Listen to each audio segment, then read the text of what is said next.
Tere kõigile! Saime sõnumi, et võime alustada, nii et kõik, kes te seal kaugel ootate, võite vabalt siia ettepoole tulla. Meil on siin mõnusalt kohti, kus istuda, kui vihma peaks sadama, katus on peal. Keegi siit ülemäära hirmuäratav ei ole. Nii et astuge lähemale.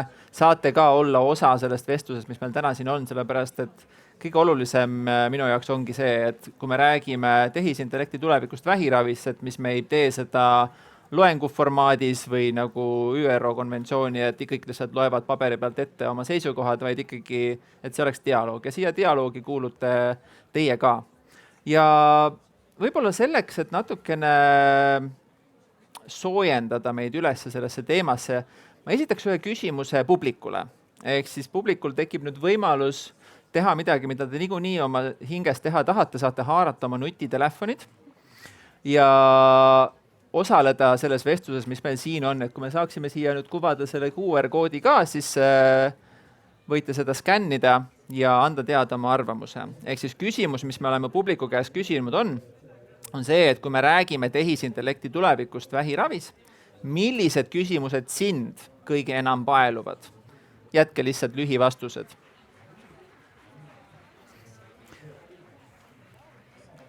Ja senikaua, kuni me vastuseid ootame, siis võib-olla kasutaks ka võimalust tutvustada meie ägedaid paneliste. Et siin on inimesed üle Eesti tervishoiuvõrgustiku, nii arendajate poolelt kui rahastaja poolelt kui ka teenusosutajate poolest. Et minu kõrval on Kristin Kuusk, kes töötab Tervisekassas vähiraviteenuse juhina. Siis on meil Ain Valter, kes on regionaalhaigla onkoloog. Siis on meil Priit Salumaa Better Medicine'ist, kes arendab tehisintellekti vähiravi huvides. Siis on meil Janne Pullat, kes on endine siis Metroserti andmeteaduse juht ja nüüd siis töötab self-diagnostikus äriarenduse ja tehisintellekti juhina. Ja siis on meil Nikita Omov, kes on meil ise arst, aga samas ka teadur ja tegeleb samamoodi oma igapäevatöös tehisintellekti teemadega. Vaatame, mis meil siia vaikselt laekumas on. Küsimused, mis meie publikut paeluvad tehisintellekti puhul vähiravis on usaldusväärsus, turvalisus, kättesaadavus, võrdsus. Kuidas teha nii, et andmete turvalisuse taha ei jääks ükski võimalik ravi? Õige ravi õigele inimesele, õigel ajal, paremate ja tõhusamate ravimite väljatöötamine ja kas AI suudab tuvastada haiguseid enne, kui on liiga hilja? Kas hakatakse tuvastama riskirühmi või kogu ühiskonda ja mis kõige olulisem, millal? Et kui me rääkisime ka onkoloogika kogukonnaga enne seda arutelu ja palusime neil anda oma sisendit, et mida siis teie tahaksite selles arutelus kuulda, siis see millal küsimus koorus sealt väga selgelt, et vähipatsiendil ei ole aega oodata, millal need lahendused ometigi meieni jõuavad, et kiiremini diagnoosida ja paremini ravida. Aga võib-olla selleks, et pilt natukene selgemalt ette saada, et millest me üldse räägime, kui me räägime tehisintellektist. Nikita, ma annaksin sulle võimaluse teha avapaugu. Ja ma alustaksin sellest küsimusest, et sa oled arst, ometigi töötad sa ka Costa Labsis ja oled ka siis noorem teadur, kes tegeleb siis personaalse ennetustööga. Et kuidas see tehisintellekti teema üldse sinu ellu jõudis? Aitäh sulle küsimuse eest. Tegelikult jõudis väga lihtsasti, et aasta 2018, et nii nagu praegusel hetkel paistab olevat mingisugune AI selline, et kõik arutavad AI-st, et sama teema oli ka 2017-2018. Et see oligi see hetk, kus ma nägin esimesi selliseid algeid selle kohta, et mis tehisaru on võimeline tegema. Et siis see, mis oli nüüd ligikaudu 7 aastat tagasi, et see oli hästi põnev periood, kus AI suutis teha asju, mida tehisaru suutis teha asju umbes samal tasemel nagu inimesed või võib-olla isegi paremal tasemel nagu inimesed. Ehk siis see kõik, mis puudutas peamiselt pildi analüüsi. Ehk siis juhul, kui sa annad tehisarule mingisuguse pildi, et siis ta suudab ära tuvastada, kas tegemist on ühe või teise asjaga. Et see oli selline alge, et sealt selle ümberkandumine meditsiini tundus päris, vähemalt see, et sellel võiks olla potentsiaalselt võimaluse meditsiinis tundus arusaadav, aga uurisin seda asja, siis ta jäi sinna paika. Aga teine asi, mis lisaks siis pildianalüüsile toona oli väga populaarne, et siis ka mingisugune riskiennustus, et juhul kui sa tead inimese kohta mingisuguseid fakte, et siis milline on tõenäosus, et ta saab ühe või teise haiguse või siis see, et haigus tagasi tuleb. Ja see oli 2018. Ma mõtlen, et nagu see esimene avalikkuseni täisfunktsionaalne ChatGPT tuli välja mingi 2021, need tegelikult pärast seda perioodi ja nüüd on aasta 2026. Kuhu me välja oleme jõudnud selle 8 aastaga, mis siis on mis on tehisintellekti potentsiaal vähiravis täna, kus sa näed kõige rohkem potentsiaali? Üks on see, et siin on mitu erinevat kihti selle kõige puhul. Ehk siis üks on see, mis puudutab otseselt arstitööd, patsiente ja siis selline võib-olla selle ümber olev, ütleme kas siis süsteemne pool või siis nii-öelda ravimi arenduse pool näiteks või sihuke teaduse pool. Kui ma ei tea, kas sa tahad, et ma lähen kõigisse nendesse. Räägi, mis sul hingel on, mis on sinu jaoks kõige potentsiaalikamad, võib-olla top 3 valdkonda? Üks, mis mind köidab, on see, et meil on meditsiinis hästi mitmeid asju, mis on üksnagi rutiinsed, mida kõik arstid peavad tegema. Et see on siis see, mis puudutab just sihukest nagu administratiivkoormust, kus on hästi palju kas siis andmete sidestamist infosüsteemi või siis andmete nii-öelda koondamist sealt infosüsteemist, et info nii-öelda väljaotsimist ja siis ka hästi palju sellist koordineerimistööd, mis tegelikult arstil on. See oleks üks asi. Teine asi, ma olen põnevil selle piltdiagnostika osas, selle osas, et siis me saaksime täiesti tõhustada, ütleme radioloogide tööd ja tõhustada diagnoosimist või siis jälgimisprotsessi. Ja kolmandaks ma olen elevil ka ravimi arenduse osas. Ehk siis just see, et me suudaksime luua, et me suudaksime haigustest paremini aru saada, aga lisaks sellele ka paremaid ravimeid turule tuua selleks, et siis haigused oleksid kas ütleme täiesti ravitavad või siis, et nendest saaksid sellised nii-öelda kroonilised haigused, millega inimesed saaksid pikalt elada. Ja tegelikult kõigest sellest me täna ka saame süvitsi rääkida. Kui ma vaatsin, mis meie publik kirjutas, et mis teemad neid paeluvad, siis sealt oli näha ka võib-olla natukene neid hirmusid, et olid küsimused, et kui turvaline see on, kui tõhus see on, kas see on võrdne. Mis ohtusid sina näed selles valdkonnas?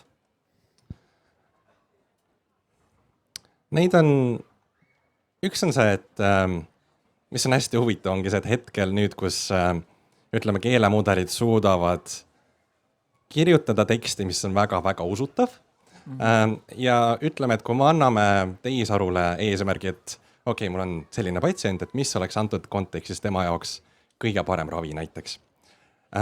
Ja ta võib kogu informatsiooni välja otsida ja selle sinu jaoks väga veenvalt kirja panna.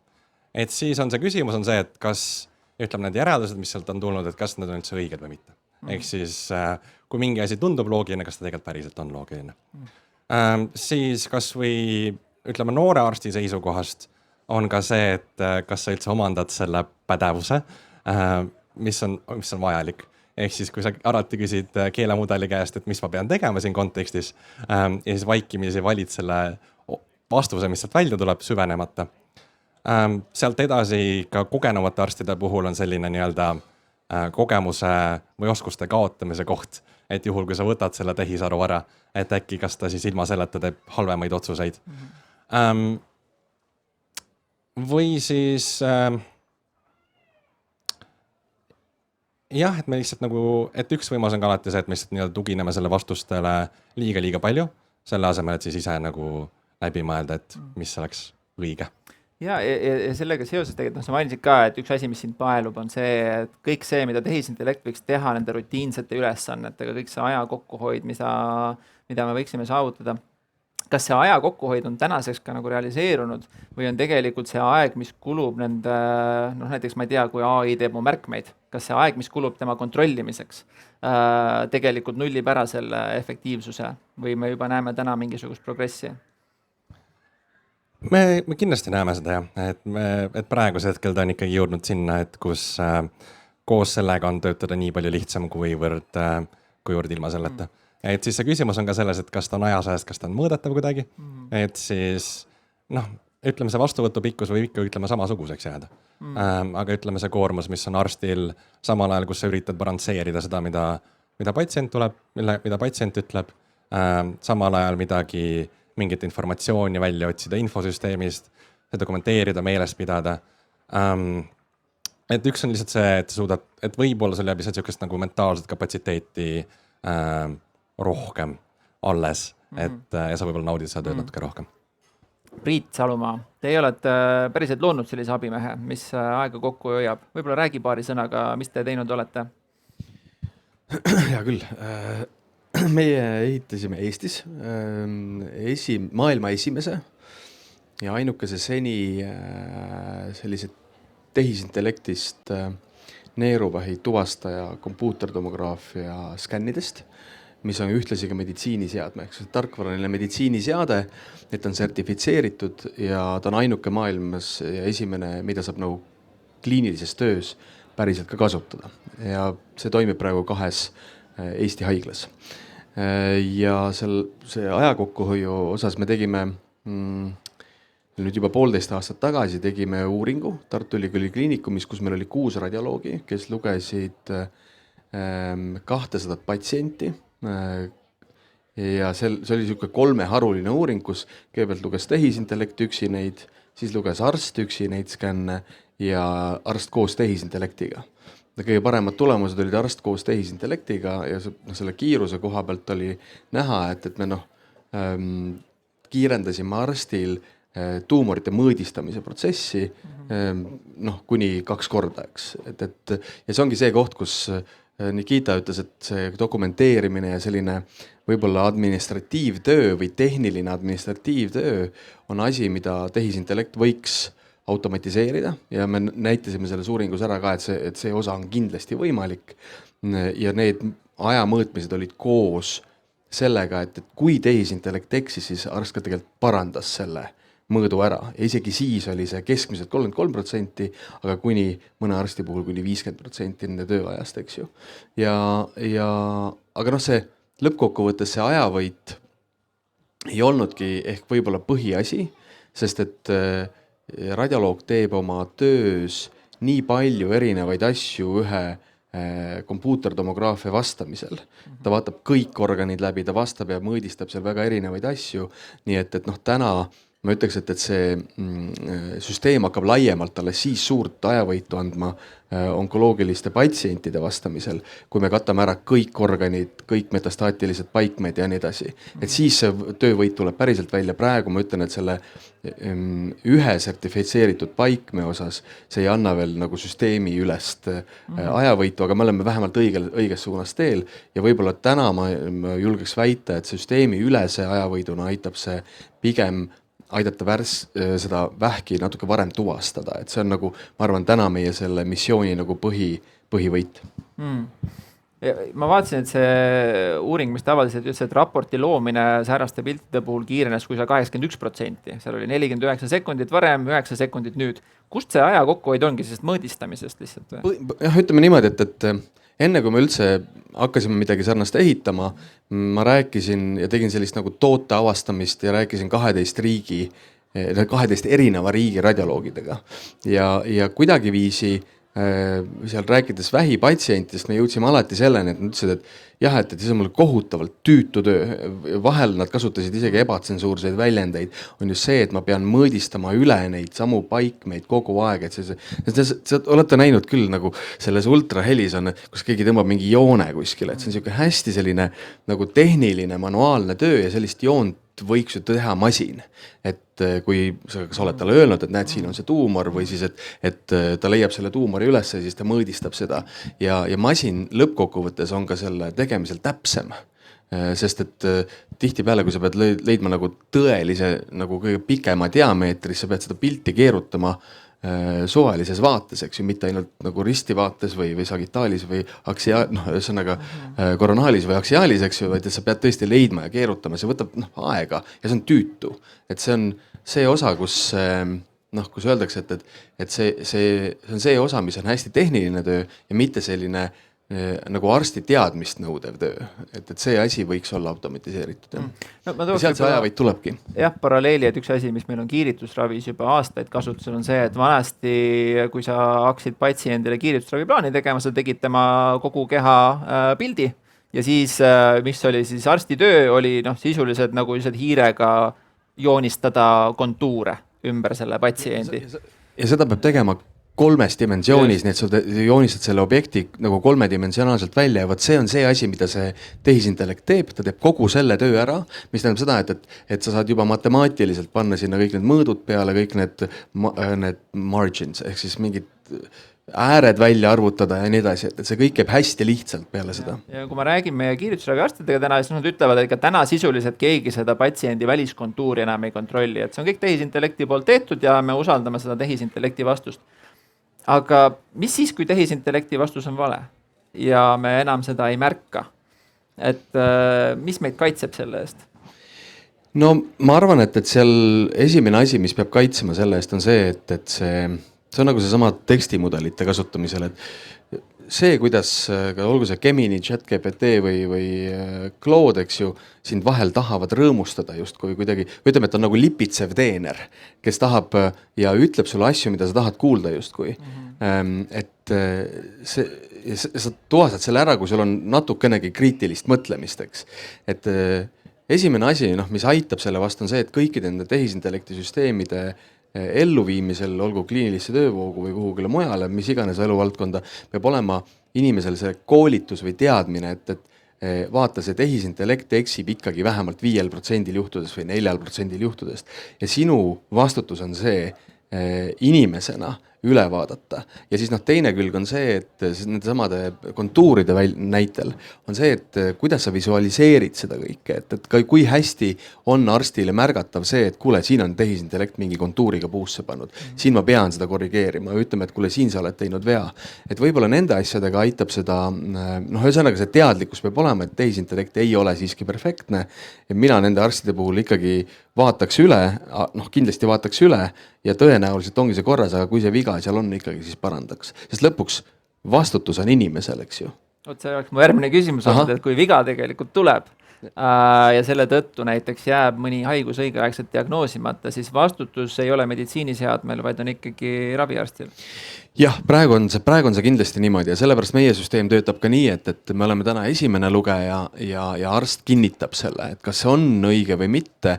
Ideaalis tegelikult see võiks olla võib-olla isegi teine lugeja, et arst teeb oma töö kõigepealt ära, see aitaks ka, et see vastutus on sulle ja siis sa vaatad, ja mida siis see tehisintellekt ütles. Ja kui ta ütleb, et kuule, seal on neerudes ka mingi asi, sest ja sa ei ole seda vaadanud, siis sa saad teada, et ahah, okei, mis seal siis on ja sa vaatadki selle üle, et kas sul on midagi kahe silma vahele jäänud või mitte, et ka see on variant, aga muidu sa vastutuse mõttes räägid samast teemast nagu need isesõitvad autod, eks ju, et kas täna Tesla vastutab selle eest, või on see juht, kes seal roolis on, eks ju, on pannud täis automaatsõidu peale ja samas ajal loeb Postimeest, eks. Et kes siis nüüd vastutab? Et ma arvan, me oleme täna ühiskonnaga ka selles kohas, et lõpuks võib mõelda selle peale, et kui on täisautomaatsed süsteemid, siis tegelikult peaks vastutama see tootja, ehk siis nagu meiesugune ettevõte. Aga ma ei kujuta ette, mis see vastutuskindlustus on ja mis see selle teenuse või selle toote hinnaga teeb, eks ju. Ain, sina oled meil praktiseeriv onkoloog. Kuidas tehisintellekt sind igapäevatöös aitab täna? Tere ka minu poolt, et raske küsimus, kuna ei aitagi. Väga ei aita, tõesti, et kuna mina kiiritusraviga ei tegele, et see küsimus või see sai juba välja öeldud, et tõesti kiiritusravis on juba kasutusel sellised tehnoloogiad, millega tõesti kiiritusraviarstide ja ka tehnikute töö on läinud lihtsamaks, seda ajanappust on võetud ära. Eks mina ka muidugi ju erinevaid keelemudeleid vahel kasutan, aga jah, et ütleme, see pigem on võib-olla mulle vahel toeks, et enda teadmisi toetada, aga jah, et kindlasti ma ei taha, et see minu mõtlemist ära võtaks, et ma kindlasti neid niimoodi ei usu, et ma ei kontrolliks, mis ta mulle ütleb. See on tegelikult nagu väga oluline asi, mis tähelepanu, et sa ei taha, et ta sinu mõtlemist ära võtaks. Et üks see ohtudest, millest me räägime tehisintellekti puhul igasuguses ravitöös on see, et kui me muutume sellest liiga sõltuvaks. Kes meist täna enam kaarti oskab lugeda, eks ju? Kõik kasutavad Google Mapsi. Et kuidas sa kaitsed ennast selle eest, et sa ei muutuks liiga sõltuvaks? Miks ongi vist meie enda teha ka, et et ma arvan, et noh, kui ma hakkan lihtsalt mõtlema sellele, et kui me lähme nii-öelda võib-olla siit minu enda juures näiteks patsiendi peale, et millist trendi või mida me nagu juba mingil määral nii-öelda kliinitsistidena märkame, on see, et kui patsient tuleb meie vastuvõtule, et siis tal võib olla tegelikult juba, et ütleme, et üldiselt ju teab, mis diagnoos tal on ja noh, et kui meil varasemalt on olnud doktor Google, kes kõiki vastuseid teab, et siis ma arvan, et uute keelemudelitega mingil määral patsientidele ka selgitatakse need vastused lahti ja nad, et ütleme, seda ei ole võib-olla veel nii palju, aga see kindlasti on kasvav trend, et inimesed on lugenud, nad on teadlikumad ja nad tulevad tegelikult selle teada saadud infoga meie juurde. Ja ma arvan, ja ma ei arva, et see on midagi halba, et ma mingil määral arvan, et see tegelikult loob meile olukorra, kus patsient on nii-öelda meiega diskuteeriv partner, et võib-olla praegusel hetkel rohkem see mure on olnud see, et patsiendi jaoks arst ütleb, mis tuleb teha, aga tegelikult ju patsient peab selle otsuse tegema, et kas ta soovib kogu seda diagnostikat ja ravi.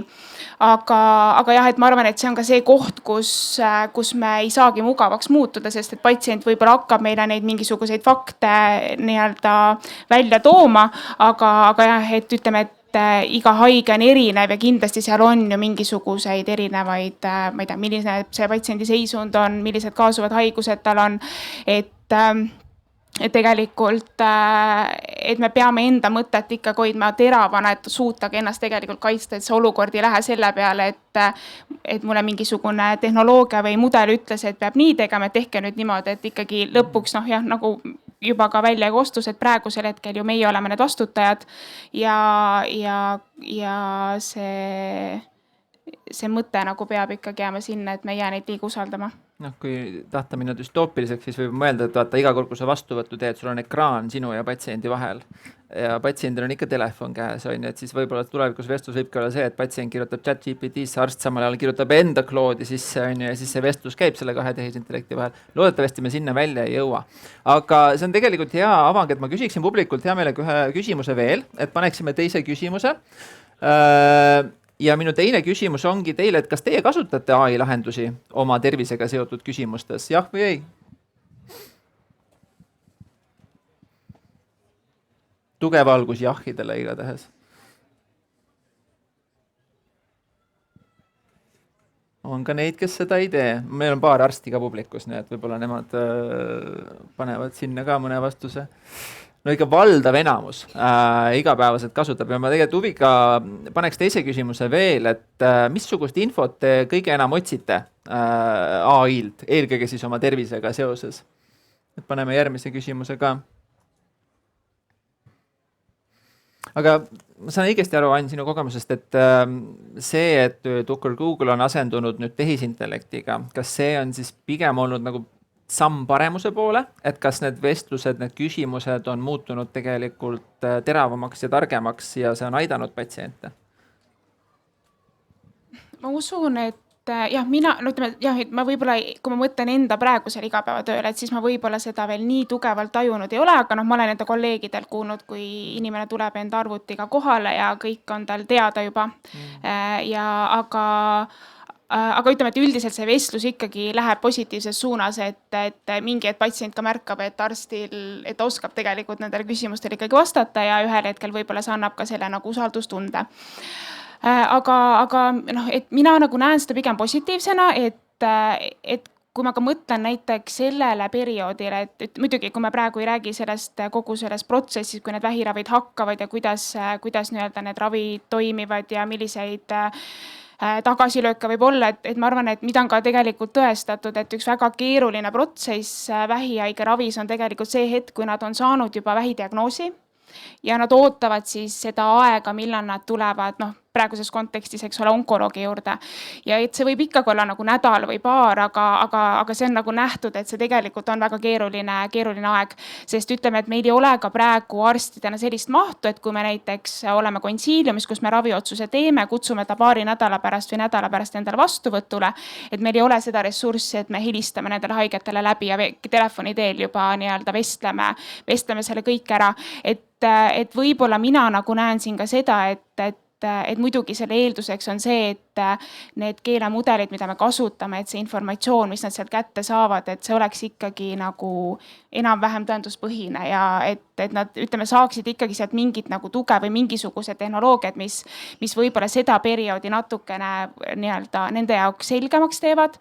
Ja nagu ma ütlesingi, et kui nad lõpuks sinna vastuvõtule jõuavad, et siis ma arvan, et see on positiivne, kui haige ikkagi on kursis, ta oskab küsida ja sest vahel, ütleme, et see vastuvõtt on ju ka piiratud aeg, selle vastuvõtu jooksul me peame ära rääkima selle, et need ütleme, et üldiselt nad ju teavad, et neil on see diagnoos, aga nad ei pruugi näiteks teada, et see on 4. staadiumi haigus, eks see haigus on levinud ja et sa pead jõudma selle ära rääkida, siis me juba räägime, et täna me saadame teid ka ravile, siis me hakkame sellest ravist rääkima, et seda informatsiooni on lihtsalt väga-väga palju ja nad muidugi on hästi vagusi seal, kuulavad, ütlevad, et kõik on selge, kas küsimusi on, ei, praegu tundub, et ei ole, aga tegelikult mingi hetk tagasi vaadates saad aru, et tegelikult nad nagu väga palju on olnud sellist infosulgu ja kuidagi võib-olla ka klinitsistina lihtsalt endale ma üritan ka pidevalt nagu meelde tuletada, et kui ma selle esmase vestluse nendega ära pean, et ma võin arvata, et ma olen ju kõik talle ära rääkinud, aga tegelikult ikkagi nendes erinevates etappides me jõuame ikka sinna kohta, et tegelikult see info on olnud nagu ikkagi tema jaoks puudulik või ta ei ole jõudnud seda vastu võtta, et ma arvan, et seal on need kohad, kus see tehisintellekt võib väga palju aidata. Aga jah, et ei tekkis ka seda vastuseisu, et on siis arst ja tehisintellekt, et keda ma siis usaldan ja kes siis nii-öelda minu, või ütleme, et selle ravi suhte aluseks on ikkagi ka patsiendi ning arsti omavaheline usaldus ka. Tegelikult hästi oluline auk, et see periood, kus sa saad teada, et sul midagi on mingi kahtlus kuni selle hetkeni, kui on mingi definitiivne tegevus, siis see tühimik seal vahel võib olla välja kannatamatu. Kas meil täna on midagi pakkuda patsientidele selles olukorras, tehisintellekt on juba täitmas seda auku? On Nikital äkki mingeid kokkupuuteid? Või Ain, kas sa ise oskad juba midagi soovitada oma patsientidele? Ei oska. Et ma lihtsalt, kuna enne oli see küsimus, et palju tehisintellekt mind on, eks ole, ma lihtsalt tulen tagasi sinna, et kui palju tehisintellekt on mind minu igapäevatöös aidanud, et mis meil nii-öelda praegusel hetkel on, aga kahjuks see varsti saab ka läbi, on, ja millest ka Kristin tõenäoliselt varsti räägib pikemalt, et meil on olnud siis tegelikult need patsiendid, kes juba nii-öelda ravi saavad, et neil on olnud siis selline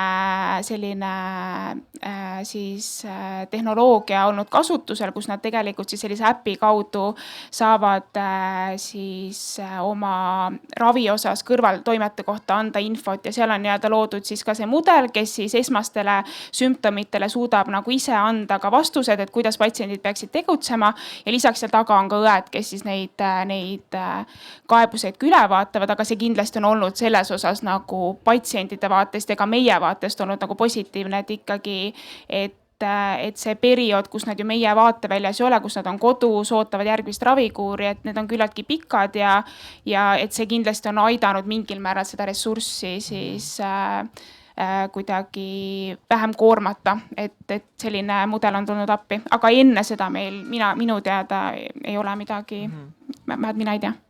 Ma ütleks, et kui sul on infopuudus täna, siis sa lähed ja küsid, kas chat käib teilt, Geminilt või nii edasi, aga alati on soovitatav küsida seda, et palun anna kõikidele oma, inglise keeles on statement, eks, oma nendele vastustele, anna palun viited ja soovitavalt teadusartiklitele. Et sellega on võimalik nagu selle tehisintellekti väljundit ka kontrollida. Ja mina ütleks, et siin oli see lahe küsimus, et palju sa oled oma tervisega seotud küsimustele nagu tehisintellekti abi saanud ja mina olen ka küsinud enda tervise kohta ja tihtipeale sa saad mingid vastused, mille puhul sa küsid, aga selgita mulle see termin välja, mida see tähendab. Ja mina arvutiteadlasena tulnud meditsiini, olen mingisugused 5 aastat olen kõigepealt õppisin Google'i abiga, lugesin Wikipeediast hästi palju, pidanud kogu aeg iga päev küsima, et aga mis asi see on? Ja siis tuleb mõelda tagasi keskkooli inimese õpetuse peale, eks, et mis siis see tähendab. Et samamoodi saab iga inimene ennast harida ja ma olen näinud ja kuulnud ka nii palju, et sama Kristel Leif on mul sõber, et tema ikkagi luges kõik läbi, mis internetis oli tema haiguse kohta, et patsiendid on üllatavalt leidlikud leidma infot. Nikita? No üks asi on ka see, et puht inimlik komponent selle vahel, et siis, kui sa saad selle diagnoosi ja siis, kui sa jõuad esimesele onkoloogi vastuvõtule. Puht inimlikult see on suht hirmus periood ja ma arvan, et me ei saa lihtsalt loota selle peale, et tehisintellekt või mingi muu tarkvara või mis iganes muu lahendus, kus inimene ei koge kurbust ja teisi halbu emotsioone. Et ma arvan, see on osa sellest teekonnast, mida ei ole võimalik täiesti tõenäoliselt ära võtta. Selge. Aga sinul ei ole mingit soovitust meie patsientidele, et kui nad ikkagi tahavad täpsustusi teada, ei saa kohe arsti kätte, küsimus on, et kas on mingid kohad, mis on turvalisemad ja paremad, kuhu pöörduda või ei ole? No ta on enam-vähem paistab olevat ikkagi samamoodi, et kui täiesti varem oli Google, siis praegusel hetkel on mingisugune muu suur keelemudeli teenuse pakkuja, kes võib esimestele küsimustele päris hästi vastata, võib eksida, aga see on jätkuvalt olnud selline kogu elu õppemoment, et kui esialgu olime koolis, et Vikipeediat ei tasu usaldada, et siis jõuad päris ellu, saad aru, et ka inimesed võivad eksida, või inimesed sinu ümber võivad eksida ja siis ka tarkvara su ümber võib eksida, et see on selline osa tänapäeva elust. Õpikus on ka vigu sees. Õpikustes on ka vigu sees ja ma rääkisin Eesti arstide päevadel, rääkisin ühe psühhiaatriga sel teemal ja tema ütles, et tema ka pigem tervitas seda, et tema patsiendid kasutavad tehisintellekti ja pigem, et ta nagu ütleb, et nad saavad sealt head infot, aga et tema peamine mure oli see, millele ka Priit tähelepanu juhtis, et ta on natuke liiga utsitav. Et kui sul on mingisugused ikkagi psühholoogilised mured, millega sa tegeled, et siis tal on hästi lihtne komme sulle öelda, et ei, et kõik teised on süüdi. Et sina teed kõik õigesti, et sa ei pea üldse tegelema selle asjaga, aga et üldiselt arvas, et on positiivne. Aga Kristin, sinu Kaiku kogemust juba mainiti, võib-olla räägi meile paari sõnaga, mis oli Kaiku ja mida ta aitas arstidel ja patsientidel paremini teha? Jaa, ikka. Ma teen siis sellise sissejuhatuse, et täna mina siin paneelis olen ametlikult Tervisekassa esindaja, aga kui me räägime vähiravist ja tehisintellektist, siis ei pääse nii-öelda varasemast taustast, et kuidas siis tegelikult mina nii-öelda tervishoidu jõudsin. Et ka minul on siis regionaalhaigla taust, et kui me kõik oleme siin kenasti regionaalhaigla poole pealt ühele nii-öelda poolele istuma sattunud, siis Põhja-Eesti regionaalhaiglas mina vedasin sellist projekti nimega OnContact. See oli Tervisekassa poolt rahastatud innovatsiooniprojekt ja selle sisuks oli sellise platvormi nimega Kaiku kasutuselevõtt. Kui ma nüüd ei eksi, siis kahjuks see platvorm on oma tegevust lõpetamas. Tegu on siis ametlikult Soome juurtega ettevõttega, ehk siis tegu ei ole Eesti ettevõttega. Aga mis see platvorm siis endas tähendas? Sisuliselt oli selline vähktevaega patsiendi tugi. Seal platvormil oli võimalik siis struktureeritult oma kõrvaltoimeid sisestada. Nagu doktor Valter juba jagas, siis keemiaravi puhul see on üpriski tavapärane või kahjuks tavapärane, et kõik need suuremad kõrvaltoimed siis tegelikult esinevad siis, kui sa ei ole haiglas, vaid et sa oled kodus. Ja see platvorm oleks siis justkui sihuke hea viis, et olla oma ravimeeskonnaga jätkuvalt kontaktis, kui sa oled kodus, kui need erinevad kõrvaltoimed esinevad. Ja kui me räägime tehisintellektist, siis selles platvormis oli või on sihuke, ta on algoritmipõhine. Ehk siis, kui inimene sisestab oma kõrvaltoimed, siis vastavalt sellele saab ta ka tagasiside. Ehk siis ta ei ole selline ise juurde õppiv, vaid hästi kindlate algoritmide peal. Samamoodi kui siis patsient sai selle tagasiside oma sümptomite kohta, et näiteks, et mida siis, ma ei tea, proovida või võib-olla kõik on kenasti hästi, et ei ole midagi vaja teha, siis ka ravimeeskond sai selle info oma töölauale. Ja hästi oluline selles osas, et kui seal oligi eluohtlikke kõrvaltoimed, et noh, patsient ütleme nii-öelda nagunii sai selle teavituse, et nüüd on tegelikult aeg kindlasti EMO-sse minna, et siis ka ravimeeskond sai selle, ehk siis oli võimalik nii-öelda kaugelt siis põhimõtteliselt patsienti toetada ja aidata. Ja selle sama Kaiku platvormiga on nagu põnev see, et sarnaselt Priidu lahendusele on siin tehtud ka randomiseeritud uuringuid, mis näitavad, et mingis mõttes see, et sa saad oma kodust raporteerida oma keemiaravi kõrvaltoimeid, annab sulle samasuguse paranemise elulemuses nagu mõned väga kallid onkoloogilised preparaadid. Lihtsalt tänu sellele, et kui on mingi tõsiselt alarmeeriv sümptom, siis sa tuled õigel ajal sellega EMO-sse. Ehk siis iseenesest väga tänuväärne platvorm. Mis väljakutseid esines meil Kaiku platvormiga? Mõtleme, et alustame patsientidest. Kas patsientide jaoks oli kõik nagu lihtne arusaadav või oli ka mingisuguseid probleeme? Mis minu poolt tegelikult kõige esimesena on hästi oluline välja tuua, et kui ma mainisin, et ma olin projektijuht, siis tegelikult need kogemused, mis ma siin jagan, on hästi palju just selle projektijuhi vaatenurgast, et meil oli 2 õde, kes siis patsientide kaasamisega tegelesid ja siis seal ümber ka terve ravimeeskond. Ehk siis mina patsientidega kokku ei puutunud, et minu jaoks on see hästi oluline välja tuua, et tegelikult mõnevõrra ma võib-olla isegi esindan natuke seda patsiendi vaadet. Aga mis seal takistuseks olid või mis seal siuksed huvitavad õppetunnid olid, hästi oluline on jällegist välja tuua, et samal ajal, kui me siis seda pilooti läbi viisime, toimus ka uuring. Uuringu puhul, uuringu sisuks tegelikult oligi see, et proovida mõõta ja näidata, et missugust kasu selline lähenemine toob. Ja miks ma praegu seda mainin, et toimus ka uuring, siis uuringu puhul on hästi oluline, et sul oleks väga selged sisenemisteekonnad, et mis on põhimõtteliselt see baas, alustulemus, mida sa mõõdad, mis hetkel põhimõtteliselt see patsient sellele teekonnale siseneb. Ja miks see oli oluline või miks ma seda praegu välja toon, on sellepärast, et seal projektis siis oli, et enne, kui patsient üldse ravi hakkab saama, siis tal on võimalik tegelikult need baas tervisenäitajad sisestada, et mille peal on siis võimalik hiljem võrrelda, näiteks, et kui me räägime elukvaliteedist ja nii edasi. Aga tegelikult selline uuring ja sellisele uuringu raames seda läbiviimist oli ka takistuseks, sest et inimeste puhul, olid inimesed, kes said esimest korda oma elus vähidiagnoosi ja seal ongi see suur segadus, väga palju hirme ja isegi kui näiteks platvorm ongi mõeldud abistavalt ilmselgelt, aga seal uuringus osalemiseks on veel täiendavad nõusolekud ja nii edasi, et patsiendid olid väga suures kimbatuses selle üleüldisest diagnoosiga, mis on täitsa arusaadav, et siis öeldigi, et tegelikult ei, me ei soovi kaasa tulla sellega, sest et see tundub kõik nii segane, keeruline, raske. Et see oli kindlasti üks selliseks, ongi, et ütleme mõnevõrra selline hirm, aga täiesti mõistetav, et seda uut asja on kõik on väga palju. Aga minu jaoks samamoodi, need on sellised vaatluslikud tähelepanekud. Hästi positiivne kogemus oli ka see, et ütleme, et kui tihtipeale võib-olla lihtsasti eeldatakse ja arvatakse, et et aga vanemad inimesed, nemad ei kasuta mitte mingeid või et ei ole huvitatud digilahendustest ja nii edasi.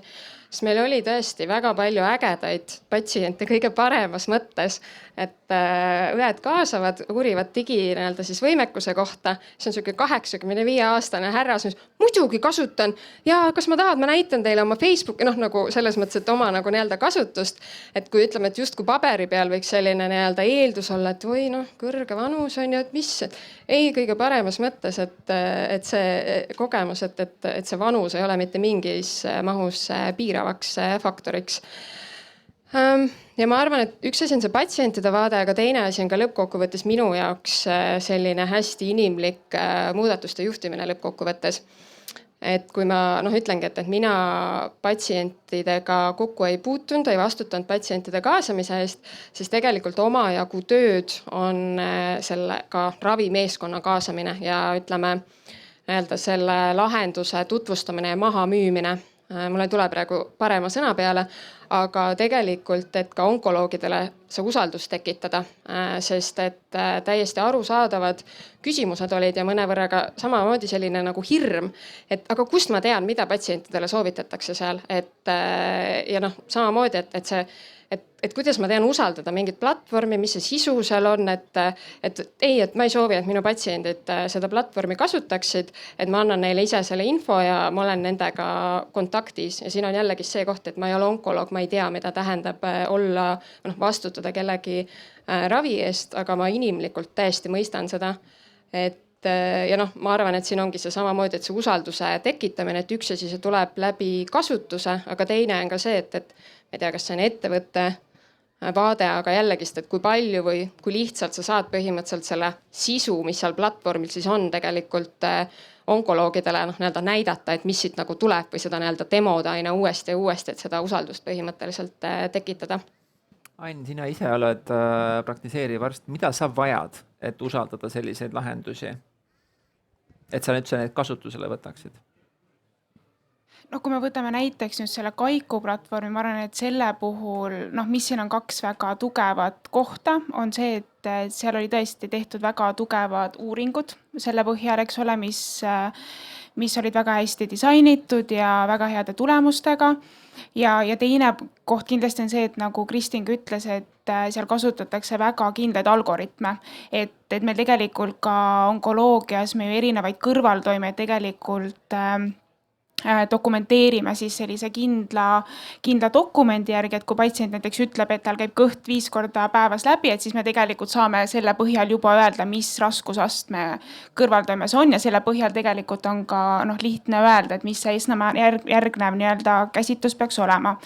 Et ma arvan, et selle nii-öelda platvormi puhul mul nagu arstina nagu nii tugevat võib-olla seda tunnet, et kas ma julgen seda kasutada või mitte, ei tekiks.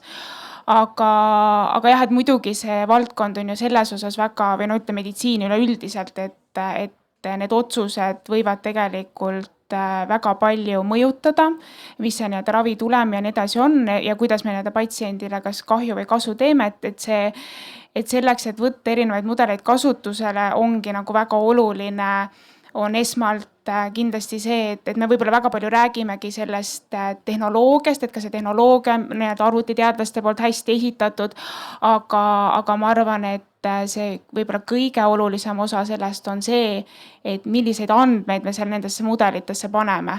Et kui meil ei ole kvaliteetseid andmeid ja nii-öelda nagu teadmised selle kohta, et siis tegelikult sealt ei saa ka mingit head tulemit tulla. Ja kindlasti need uuringud või ütleme, et ka see kasutuselevõtt peab tähendama seda, nagu me ka näiteks ravimite väljatöötamisel kasutame erinevas etapis erinevaid kliinilisi uuringuid enne, kui tegelikult mingi ravim jõuab patsiendi käsitlusse, et nende mudelite puhul samamoodi, et praegu tegelikult igasuguseid tehnoloogiaid on turule tulemas, aga me näeme seda, et väga paljude puhul nagu lihtsalt töötatakse näiteks retrospektiivselt tagasivaatavalt erinevate andmetega, aga meil ei ole võib-olla väga palju selliseid etteulatuvaid, eks ole, uuringuid, mis patsiente kaasavad, mis kaasaks väga suuri patsientide hulki, mis kaasaks väga palju erinevaid nii-öelda, et me ei saa ka teha näiteks uuringut ühe haigla põhjal, et need haiglad peaks olema väga palju erinevaid, et me näeme tegelikult, et see mudel päriselt nii-öelda mingisuguste patsientide hulkade peal töötab. Et minu jaoks nagu kindlasti on oluline see, et see tõenduspõhisus või see nii-öelda see väljatöötamine on väga-väga tugev ja ennast ära põhjendanud sellega. Ja võib-olla ka see, et see tehnoloogia üksi võib-olla ei olegi lõpuks see nagu otsustaja, vaid ta on nii-öelda mingi abimees mingisuguste teiste asjade kõrval. Just, ja mis mulle jääb Anni jutus kõrva, on see, et ikkagi see tõenduskoorem, et me võtaksime meditsiinis, mida ei kasutusel, on päris kõrge. Ja et kõik need uuringud ära teha, et need sertifikaadid saada, ilmselt võtab päris kaua aega. Samal ajal meil on vähipatsiendid, kes ütlevad, mul ei ole aega, mul on vaja kohe neid lahendusi. Priit, huvi pärast, kaua teil aega läks, et oma sertifikaat kätte saada oma abimehele? No sellist abimeest tavaliselt on näiteks, et seda meditsiinis teha võtab umbes 4-8 korda kauem aega kui mittereguleeritud sektorites. Nii et meil läks selle laivi saamisega 4 aastat. Ja arenduse aeg oli sellest aasta. Et see, sest tegime mudeli andmete saamiseks eetikakomiteed, meeletu protsess, siis sa pead tegema endale kvaliteedijuhtimise süsteemi, selle ära sertima, siis arendad selle kvaliteedijuhtimise süsteemi sees, meeletus koguses dokumente, siis kui sa oled kõik selle ära teinud, kliinilised uuringu tulemused käes, siis sa hakkad seda teavitatud asutuse ehk siis notified body'ga MDR-il, ehk siis on see Medical Device Regulation, sellele vastavalt auditeerima ja siis sa alles saad selle sertifikaadi, mille alusel sa saad minna ja registreerida selle Terviseametis, et mul on nüüd meditsiiniseade. Et kui sa võtad kõik need koormused kokku, siis see on lihtsalt meeletu. Et keegi ütles kunagi, et kuule, kui sa praegu peaks uuesti alustama, kas hakkaks, mõttes ma ei tea, sest et see mittereguleeritud sektoris ja ma tulingi mittereguleeritud sektoris tavalise IT-tüübina, eks ju. Ja siis ma sain järsku aru, et mida see kõik tähendab, et ma ei tea, kuidas inimesed suudavad meditsiinis, panganduses, ma ei tea, kus veel on reguleeritud asjad palju, kosmose või lennunduses asju ehitada, sest see on lihtsalt meeletu koorem ja sa paned 4-8 korda nagu rohkem auru, mitte selle inseneeria peaks. Ma ei kujuta ette, kui te kujutate ette, et meie MDR-i see dokumentide maht oli 2000 lehekülge. Et palju see Tammsaares on? Ma mõtlen kõikides nendes köidetes kokku, et tee siuke töö ära nagu. Ja see on nüüd ainult see dokumentatsiooni ots, see ei ole see tehisintellekt ise, eks ju. Et see on meeletu. Aga muidugi, enne kui me alustasime, lugesime läbi raamatu, mis oli inglise keeles, mida soovitas minu kaasasutajad Mitro mulle, mis on see Queen of All Maladies, mis on tõenäoliselt vähiravi ajalugu alates Egiptuse ajast kuni selleni välja ja siis ütleme, et seal on tegelikult mõned peatükid ja mõned episoodid, kus mina patsiendina, ma ei ole küll vähipatsient, aga nagu üldiselt patsiendina, saan väga hästi aru, miks ma tahan, et need meditsiinis olevad, kas ravimid või tehnikad oleksid väga hästi ja turvaliselt ja testitud, sest et kõik need regulatsioonid ja asjad on tulnud nagu jalga tulistamisest või nagu mu isa on alati öelnud, et liikluseeskiri on kirjutatud liikluses hukkunute verega, eks ju. Et ega ilma asjata see regulatsiooni ots nii karm ei ole. Janne, sinul on 2 perspektiivi tegelikult. Sa küll täna töötad tegelikult arendaja poolel äriarenduse juhina, aga samas sa varasemalt töötasid riigisektoris Metroserdis. Et kas on midagi, mida me saame teha, et kiirendada seda protsessi, et need uudsed lahendused jõuaksid kiiremini kasutusele?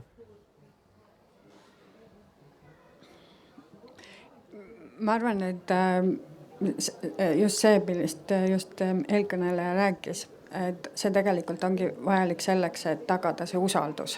Et usaldus patsiendi jaoks ja usaldus arsti jaoks, et ta julgeb selle põhjal teha, mitte julge, vaid et saab tõesti võtta vastutuse ja teha õige raviotsuse. See analoog, põhimõtteliselt ongi tehisintellekt mudel, mida siis arst kasutab raviotsuse mille tulemust arst kasutab raviotsuse tegemiseks. Seda käsitletaksegi Euroopa Liidus ju meditsiiniseadmena. Ja analoog näiteks, väga lihtne analoog või võrdlusnäide olekski näiteks vereanalüüs. Me tahame, et vereanalüüs annaks tõese tulemuse, mitte et täna ma saan tulemuseks, et mul on põletik, aga homme ta ei näita põletikku. Täpselt samasugused reeglid kehtivad ka tehisintellekti mudelitele. Ja selles mõttes neid ei tohiks näha innovatsiooni vastasena, vaid pigem just usalduse kindlusena. Ja selles mõttes ma ei näe, et seda tuleks kiirendada, sest et reguleerimata valdkonnast niisama midagi üle võtta, see ei ole usaldusväärne. Aga tehisintellekti puhul üheks kõige nagu võtmesõnaks on andmed. Ehk siis, et kõik see on ikkagi treenitud andmete peal. Me räägime, et me oleme Eestis digiriik, meil on hästi palju andmeid, on ju. Kui kättesaadavad need andmed või kui kvaliteetsed need andmed täna üldse on, et tehisintellekti tervishoius arendada? See on hästi mitmetahuline küsimus. Mul ainult sellised ongi. Ja, aga siin on mitu vastust, sest Eestis on terviseandmeid kogutud aastast 2008. See on fantastiline andmekogu ja fantastiline võimalus ja meeletu info väga paljudele uurimisrühmadele ja arendajatele. Aga probleem just, mis puudutab kvaliteedi küsimust, ongi see, et kui neid hakati omal ajal koguma, siis see eesmärk ja ülesanne, miks neid koguti, oli hoopis teine, kui me täna näeme nendest tegelikult potentsiaali, et neid koguti süsteemi heaks, on ju. Ja väga erinevatel põhimõtetel, erineval kujul olles ise andmeteadlane, mitte arst, minu kogemus oli väga keeruline nende andmetega just selles mõttes tegeleda, et me ei saanud nendest andmetest ilma arsti teadmisteta aru. Täna ma arvan, et ei ole vaja rääkida, et need andmeid tuleks kuidagi ümber kujundada või stiliseerida või nii edasi, et pigem oleks nutikas teha selline hea andmeanalüüsi keskkond, ehk selline digitaalne kiht nii-öelda, kus algoritmid oskavad neid andmeid erinevatest andmebaasidest vajaliku loogika alusel nii-öelda välja korjata ja selle põhjal suurandmete analüüsi tulemusena erinevaid andmemustreid, infomustreid nii-öelda välja selekteerida, mis annaksid nagu terviseriski. Et ma arvan, et täna oleks see kõige kihvtim ja kõige huvitavam, et näiteks vähi etioloogias me saaksime info võib-olla natuke varem, kui seda pildi pealt, vaid mingid terviseandmete muutused annavad selle riski hoiatuse ja info arstilauale, kes siis edasi otsustab, kas teha täiendavaid uuringuid, või siis, ma ei tea, elustiili ümber vaadata patsiendil ja hoida ära see, siin ma juba unistan, eks ole, et hoida ära vähi areng, eks ole. No, mina lahkusin Sotsiaalministeeriumist 2020 ja siis ma olin vähemalt 5 aastat juba seda juttu kuulnud, et tuleks nüüd varsti see algoritm, mis hakkaks analüüsima meie terviseandmeid ja kui ma rääkisin onkoloogika kogukonnaga, siis samamoodi see oli üks peamisi asju, mis sealt tuli. Oli see küsimus, et millal ometigi tehisintellektist hakkab olema meile abimees meie oma tervise infosüsteemi andmete analüüsimisel. Mille taha see jääb? Võib-olla Priit tahab siin kohe kommenteerida. Ma kommenteeriks seda, et tegelikult selleks, et sellist tehisintellekti arendada, mis suudab sulle selle analüütika kihi teha, on sul vaja tegelikult ligipääsu nendele toorandmetele. Sest lõpuks see on nagu signaali protsessimine või signaali tuvastus, et tehisintellekt loob oma algoritmi vastavalt sellele, millised on need asjad, mida ta näeb nendes andmetes, mis talle sisse voolavad ja nendes mustrites, mis talle ette näidatakse, eks. Vahel ta suudab ka tuvastada ise mingid mustrid ja ilmselt ta tuvastab mingisuguseid väljundite jaoks vajalikke mustreid, selliseid, mida sa ise võib-olla ei suudaks inimesena talle kunagi ette anda. Et ühesõnaga need väljundid on olulised ja sisendid on olulised ja tegelikult peaks võib-olla, ütleme, et ma ütleks ausalt, et ma tahaks, et Eesti oleks nagu esimene ühiskond, kus kõik meie kogu ühiskonna terviseandmed ja kõik andmed oleksid anonüümiseeritud kujul kõikidele teadlastele ja researcheritele lihtsalt kättesaadavad ilma igasuguste selliste lisakihtideta. Kuidagi viisi niimoodi, et see oleks turvaliselt tehtud, aga nagu kättesaadavad, siis hakkaks see innovatsioon palju kiiremini liikuma. Janne? Ma ei vaidle selle vastu, vaid ma vastan nüüd sinu küsimusele, et siin on kindlasti nüüd see takistus olnud, mis tegelikult juba suuremas osas mille lahendamine on hakanud eelmisest aastast pihta ja jätkub nüüd edasi, ongi just see isiku tundlike isikuandmete kaitse, eks ole, et seadusandlus on nüüd hakatud uuendama, mis võimaldab nagu kergemini juba nendele andmetele ligi pääseda, ära on defineeritud, kuidas neid andmeid tohib analüüsida pseudonümiseerimise läbi, teisalt turvalised andmeanalüüsi keskkonnad, mis täna on juba kättesaadavad Eestis ja ka andmekvaliteedi osas, mis on tervisega seal olnud ju nii-öelda see Achilleuse kannaks, et seadusandlus ei ole võimaldanud kas seal kontrollida, et arstid on need andmed sisestanud näiteks tervise infosüsteemi kvaliteetselt ja nõuete kohaselt, et siin on väga suur takistus olnud ajale jalgu jäänud õigusruum, mida tegelikult on hakatud juba, Sotsiaalministeerium on eelmisel aastal ju väga suure töö juba ära teinud. Ajale jalgu jäänud, kuidas? Just see kui enne 2025. aastat reguleerisid isikuandmete kaitse seadust erinevad seadused, mida võis erinevalt interpreteerida ja mis tegi ka eetikakomitee töö tegelikult palju keerulisemaks, et väljastada seda luba. Ehk et selles mõttes. Aga see üks teema, mis tõusetus kohe esimeses küsimuses publiku puhul, et millele nemad mõtlevad, kui nad mõtlevad tehisintellektile, nad mõtlevad turvalisusele ja andmekaitsele. Ehk siis, et kuidas me siis oleme nüüd lihtsustamas seda ligipääsu meie andmetele ilma, et turvalisus sellest kannataks? Alustuseks juba see, et eetikakomitee on koondatud nüüd ühe organisatsiooni alla, et ei pea erinevate andmebaasidest andmete koondamisel erinevatest eetikakomiteedest luba küsima. Teisalt on ka Sotsiaalministeeriumis ära defineeritud, kuidas andmeid üldse väljastatakse, et nad ei tule tervise infosüsteemist kunagi välja koos isikuandmetega. Need on juba esimesed sammud. Okei, Priit, tahtsid ka kommenteerida? Jah, ma tegelikult tahtsin vastata sarnaselt, et see turvalisus tulebki selle pseudonümiseerimise kaudu või anonümiseerimise kaudu, et sul on, kui on nagu lihtsam ülesanne, sa saad anonümiseerida need andmed ja siis need võivad olla minu andmed, mida mingi teadlane kasutab või mõni ettevõte kasutab, aga see, et need on minu omad, ei saa nad kunagi teada, eks. See on keegi härra X või võib-olla isegi proua X, eks ju, et kuidas ma ennast identifitseerin.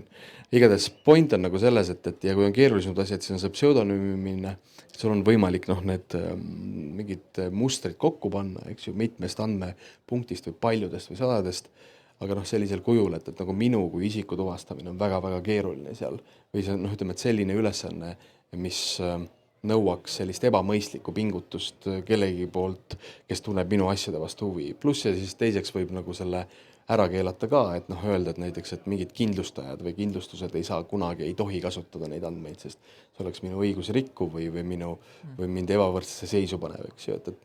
Ja siis vastus on jah, õigusruum. Ja teine asi on see, et me peaksime natuke harima ka ennast. Et mina võib-olla ma olengi vähem häbitunde või vähem privaatsust hindav inimene enda andmete puhul.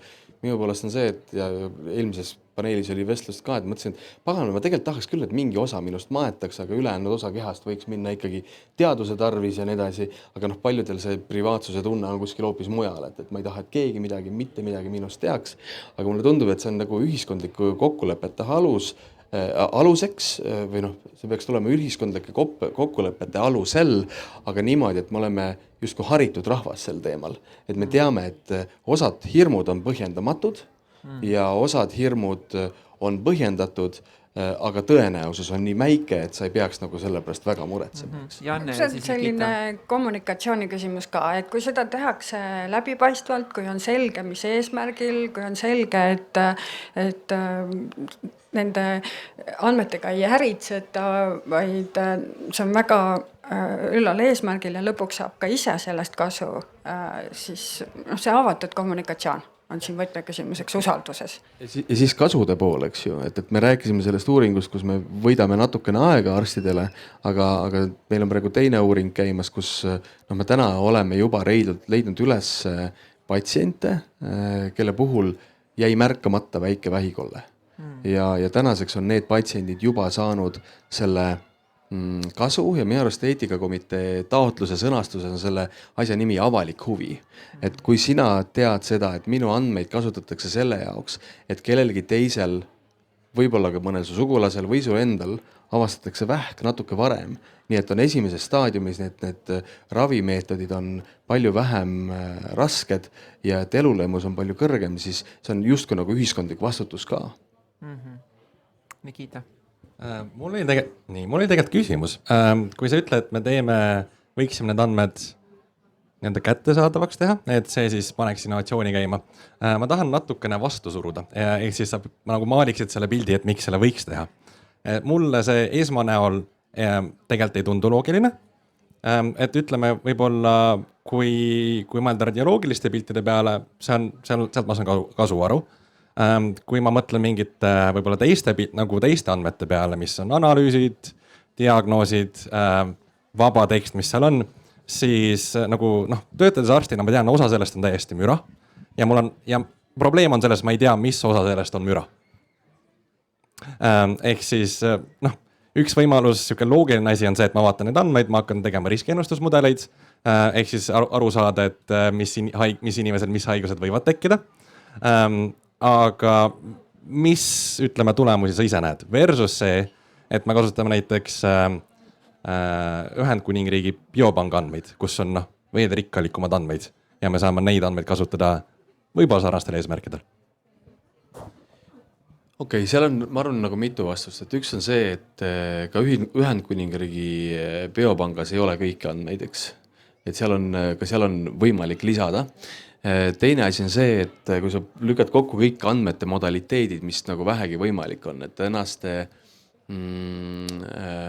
et kombineerides teksti ja pildi andmeid ja lõpuks ma läheneksin sellele küsimusele hästi teoreetiliselt, see on just nagu signaalitöötluseks, ju nagu füüsikutel on, et sul on signaal, sul on vaja eraldada müra sealt, et ma tahan öelda seda, et on nüansse, mille puhul me julgeme öelda, et me ei tea, mida me veel ei tea.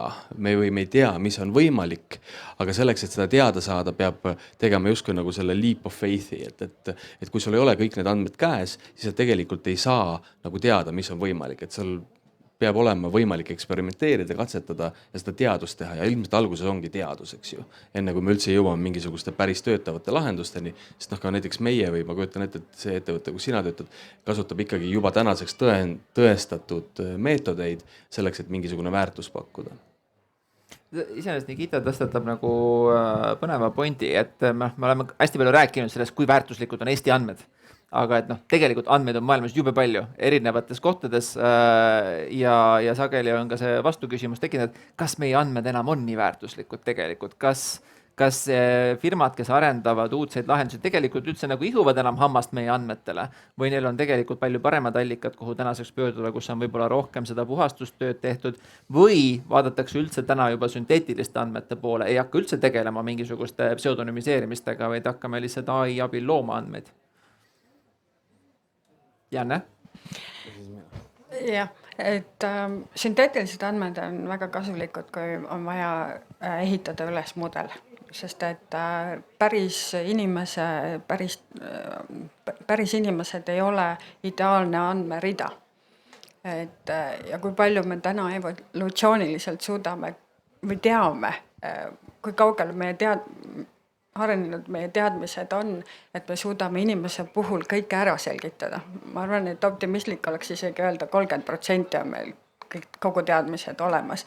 Selle tõttu, et see ei ole füüsikasignaal, vaid see on bioloogiliste protsesside tulemus. See, et ma ei tea, minu kehatemperatuur on 36,1, sinul on 36,8, see on erinevate bioloogiliste protsesside tulemus. Me oleme erinevad ja selle tõttu need terviseandmed ei ole sünteetiliselt asendatavad.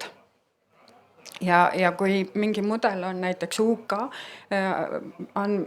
andmebaasi peal valideeritud, siis võttes seda kasutusele siin Eestis, tuleb ta ikkagi Eesti patsientide peal täpselt samamoodi valideerida ja treenida. Aga kas keegi viitsib?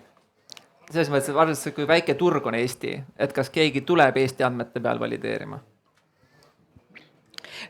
Mis on nagu Eesti andmete puhul eriline ja väärtuslik, mida veel ükski teine maa veel ei ületa, on just see pika aja jooksul kogutud andmehulk 2008 on täna juba täisealiseks saanud terve elu iga terviseandmeid ja see on juba info mõttes väga väärtuslik. Nikita ja Priit. Ei, tegelikult mu nagu selles mõttes siin on paralleel võib-olla sellega, mis on teil Kaiku kogemus, et ma saan aru, et kusagil keegi oli midagi ära valideerinud, aga siis võib-olla miks teid ajandas seda valideerima, ütleme Eesti tahtsime, et kontekstis. Tervisekassa hakkas maksma selle eest. jah, korra, kuna selle Kaiku juurde tuli, et siis ma lihtsalt, vabandust, Priit, segan vahele. Et see ongi ikkagi praegu siis nüüd, kui ma panen selle Tervisekassa ametniku mütsi pähe, on ju, et kui me räägime väga konkreetselt Tervisekassa poolt rahastatavast, siis teenustest põhimõtteliselt, siis seal on see tõenduspõhisus A ja O, sest et lõppkokkuvõttes see eelarve, mida me kasutame, ütleme, kuhu, mis otsused, kellele, mida, et kui kuskile läheb midagi juurde, siis keegi jääb tegelikult millestki ilma põhimõtteliselt. Ja ma räägin seda praegu ka selles kontekstis, et kui me räägime näiteks, ma ei tea, tehisintellekti rahastamisest, innovatsioonist ja nii edasi, absoluutselt seda on vaja, sellele on ka pikaaegne kaugem kasu. Aga fakt on see, et Tervisekassa teeb otsuseid sellest eelarvest, mis on nii-öelda antud, ehk siis midagi juurde ei tule, kuskilt läheb midagi kahjuks vähemaks tihtipeale ja sellepärast need otsused ei ole mitte üldse kerged, vaid ongi, et mis on see tõendus, mida meile näitavad erinevad uuringud, et siis ütleme see nii-öelda rahaeraldus põhimõtteliselt teha.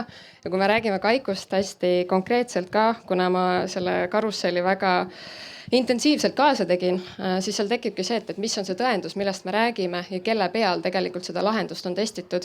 Ma nüüd eeldan, ma ei ole nüüd selle viimase kirjandusega kursis, aga see oli nüüd paar aastat tagasi, et jah, Kaiku oli siis sertifitseeritud lahendus.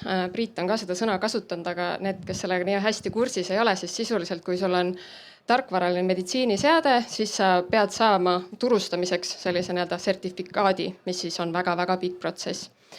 Ja selle saamiseks sa pead läbi viima erinevaid uuringuid, mis siis nii-öelda tõendavad seda lahenduse kasu või kahju ja nii edasi. Ja need uuringud, mis siis, väärtuslikud uuringud küll, aga Kaikul olid läbi viidud, need olid ütleme 10 patsiendi peal, 20 patsiendi peal ja nii edasi. Et võib-olla oli ka suuremaid, ma praegu ei oska täpselt kõike ette lugeda, aga siin tekib jällegi Tervisekassa vaatest hästi konkreetne, et kahjuks see ei ole piisav tõendus, et teha siis ütleme nii-öelda elanikkonna põhiseid rahastusotsuseid, et see kindlasti võiks siis minna. Ja samamoodi see ongi, et Eesti vaatest, rahastusvaatest, see on ikka veel arendusjärgus. Ma mõtlen seda, et missugusest tõendusbaasist me räägime ja tol hetkel, miks siis seda uuringut oli ka läbi vaja viia, ongi see, et toomegi selle Eesti konteksti, tõlgime selle Eestis ära, et see oleks Eesti patsientidele arusaadav, aga viime läbi ka uuringu, et saada kinnitust või tõendust või seda teadmist, et kas see kasu, mida me ootame, on ka tegelikult seal või mitte. Ma vastan sellele andmete küsimusele kõigepealt ja siis ma tulen kohe selle sama teema juurde tagasi. Et see, mäletan, kui ma alustasin, see oli 2020 jah, selle pildipanga andmete teemaga ja nende radioloogiliste piltidega, siis mulle tundus ka, et see on maailmas täiesti unikaalne asi. Ja nüüd 5 aastaga oleme jõudnud sellesse punkti, et kui me võtame mõne USA suurema haigla, kes teenindab ka umbes sellist miljonilist populatsiooni, siis nemad viskavad mingid sarnased mahud kokku 2-3 aastaga, mis meil on üle pika aja kogunenud. See pikaaelisuse teema muidugi on jätkuvalt pädev. Aga mulle tundub, et me oleme nii oma geenivaramu võib-olla digiloo ja ka selle pildipangaga oleme natukene ajale jalgu jäänud või jäämas, et see parim enne on justkui möödumas või möödunud juba. Et see ei ole enam nii eriline. Seesama UK biopank tegelikult on läinud ju kogu aeg paremaks, nad alustasid ja kogu aeg täieneb, et see on selles mõttes iseenesest on õigus. Aga nende mitmemodaalsete andmete kokkutoomine, see on ikkagi nagu äge, sest meie teriinimesed ka oma tehisintellekti niimoodi, et meil olid pildiandmed, aga histopatoloogia andmed, et meil olid kinnitatud vähijuhud, eks ju. Ja nüüd jõudes selle rahastamise juurde on see, et ma ise küll näen selgelt, et selleks, et selline innovatsioon ise, kui ta lõpuks läbi nende sertimise kadalipu on jõudnud kohale, siis selle jaoks, et jõuaks see innovatsioon ellu, peab ikkagi leidma mingeid teisi viise, kuidas seda rahastada. Kas kuskilt peab tekkima Tervisekassale mingi lisarida, ma ei tea, Rahandusministeeriumi poolt, või siis nagu mõelda selle peale, et ma rääkisin nendest patsientidest, keda me oleme leidnud natuke varem, eks ju, et me vaatasime, kuidas see nagu kulutulu mudel seal töötab, et kui sa leiad esimeses faasis neeruvähi patsiendi, siis seal tehakse see kas retsektsioon või ablatsioon sellele tuumorile, mis on väike ja noh, see kogu see protseduur vist haigekassa hinnakirja järgi on umbes 4700 eurot. Kui see patsient nüüd jääb märkamata ja ta jõuab umbes 33 kuud hiljem sinna uuesti süsteemi ja sümptomiks on veri kuses, siis järsku uriinis, vabandust. Et ma olen ka maal kasvanud kohati. Et see oli eelmise paneeli termin. Siis on see, tõenäoliselt läheb terve neer eemaldamisele, intensiivravi, eks ju, võib-olla kui on juba 3. või 4. aastal on ka faas, siis on tal ka juba metastaatiline ravi, aga isegi ilma selle keemiaravita on kogu see protseduur 40 000 eurot, eks ju. Et noh, me näeme, et seal on niisugune 35 000 eurot on miinimum, võib-olla rohkem on kokkuhoidu. Ja võt see ongi see asi, et kui me täna nagu suuname neid lahendusi varase avastuse või veel parem ennetuse suunas, eks ju, siis see raha tuleb sealt, kus see jääb kulutamata. Et see võiks, see on see majandusloogika, eks ju. Aga mulle tundub, et täna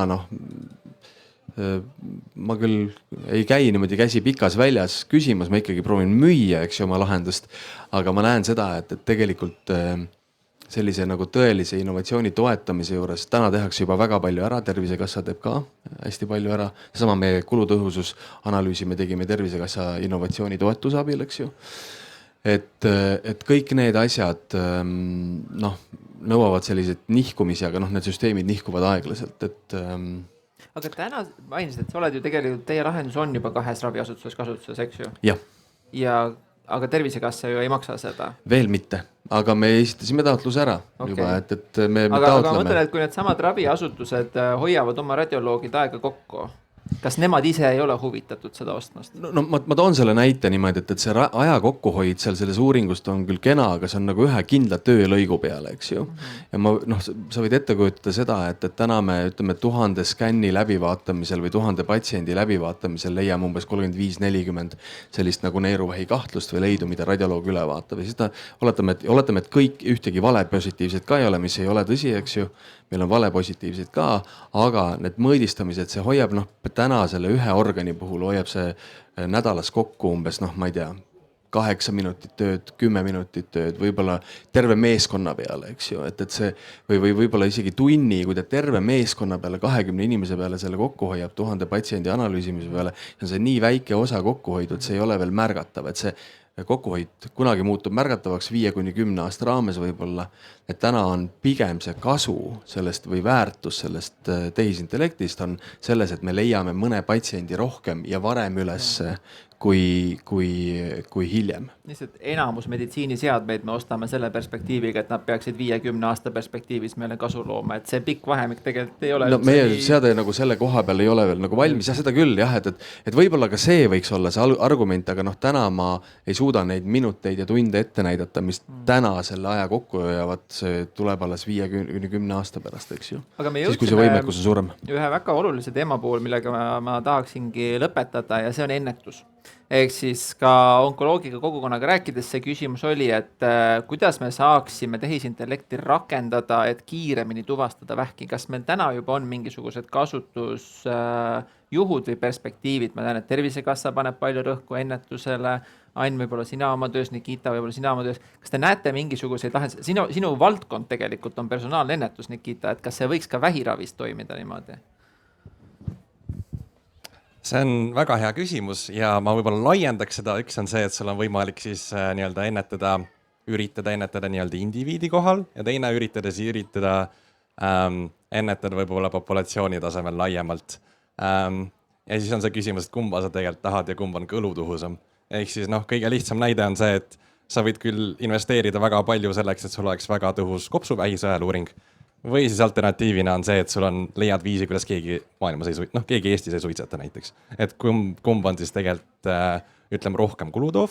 Ja loomulikult sa ei kõrvalda kõik kopsuvähid, aga sa kõrvaldab siis need, mis on vähemalt tekitatud sellest suitsetamisest. Kumma me peaksime valima siis? See on nüüd see siuke nagu, mul on olnud väga siuke sügav 2-aastane mõtteprotsess sellel teemal minu doktorantuuri ajal ja ma arvan, seal ei ole ühist head vastust. Et see on väga selline, väga oleneb, et see on selline väga puht inimlik ja meditsiiniline küsimus. Et ma arvan, me kindlasti peaksime vähemalt esialgu basic'ud asjad väga hästi ära tegema. Ehk siis see, et me teame, et väga suur osa vähke ikkagi on ennetatavad Eestis ja need on ennetatavad mingi asja puhul, millal meil tervishoiutöötajatel on tegelikult väga vähe kontrolli ja ma arvan, meil ka ei saa väga palju kontrolli olla. Ehk siis laias laastus toitumisest, suitsetamise, alkoholist tulenevad nagu tervisekahjud, mis me saame nõustada, aga see mõju on nagu on. Et siis on see nii-öelda personaalne pool, et kuidas me suudame näiteks vähid õigel ajal üles leida. Et küsimus ongi see, et kas ütleme terviseandmetes võib olla mingisugune signaal selle kohta või mitte. See on hea küsimus. Kas sa tuvastad selle ära näiteks varakult mingisugusel piltdiagnostikal? See võib aidata. Aga ka ennetuse seisukohast, et kuidas sa saad inimesed kas või ma ei tea, HPV-vaktsiini, et kõik saaksid ära tehtud, B-hepatiidi vaktsiinid, et need oleksid tehtud. Võib-olla tulevikus tulevad äkki veel mingid vähivaktsiinid välja, kes teab. Et ma ei tea, suht keerukas, et siin tegelikult ei olegi väga head vastust ja et kuigi kindlasti on lootust selle osas, et see personaalmeditsiin suudab kõiki vähke ära ennetada ja õigel ajal ära tuvastada, võib-olla, aga siis me vaikselt nii-öelda üks probleem korraga liigume sinna suunas. Palun. Ma võin ka võib-olla siin natukene omapoolseid mõtteid lisada, et tõesti, et kui me räägime näiteks vähi ennetamisest, siis me teame, eks ole, et on mingid teatud riskifaktorid, mis vähiriski suurendavad, aga ütleme väga sageli see haige, kes meie juurde satub, et tema esimene küsimus on ka see, et miks mul see tekkis.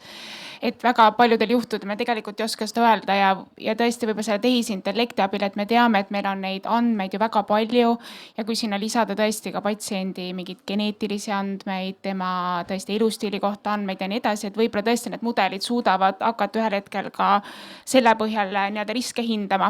Aga mis on nagu huvitav, mida ma olen lihtsalt viimasel ajal on tulnud tegelikult 2 päris huvitavat uuringut välja, et võib-olla kui sellest varajasest avastamisest rääkida, siis radioloogia muidugi on see nii-öelda esikohal oma nii-öelda tegevustega, kus on juba väga edukad ka mudelid kasutusel näiteks kopsuvähi ja rinnavähi puhul, et kopsuvähi kompuutertomograafia piltidel, mida on ka välja arendatud selle kopsuvähi screeninguga ja rinnavähi puhul siis mammogrammidega ehk siis rinnaröntgenitega.